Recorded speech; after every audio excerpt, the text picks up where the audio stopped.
কোলাঘাটের এই রিসর্টে জমিয়ে ইলিশ লাঞ্চ হলো। রূপনারায়ণের ধারে রিসর্টের টপ ফ্লোর রুম থেকে দারুণ রিভার ভিউ পাবেন। ঝটপট লাঞ্চ করতে চলে আসলাম। শুরু করলাম ভেটকি ফ্রাই দিয়ে।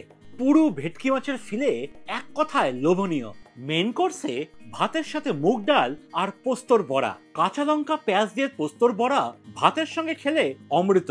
বর্ষাকালে কোলাঘাটে এসে ইলিশ মাছ না খেলে লাঞ্চ অসম্পূর্ণ রয়ে যাবে। টেবিলে চলে আসলো ভাপা ইলিশ। আহা, ফ্রেশ ইলিশ মাছের সাথে সর্ষের ফ্লেভার।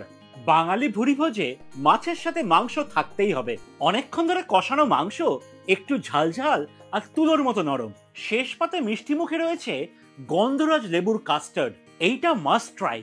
বিকেলবেলা আমার দুই ছেলে কিডস জোনে দারুণ মজা করলো। আর সন্ধে নামার সাথেই আমরাও মজা করতে চলে গেলাম রিপলস বারে, যেখানে আপনি আপনার পছন্দের পানীয় পাবেন। পরের দিন সকালে বেশ ভালো ওয়েদার। দিন শুরু করলাম সুইমিং পুলে নিজের জন্য কিছুটা সময় কাটিয়ে। তাই ব্রেকফাস্টের জন্য খিদেটা ভালোই পেয়েছিল।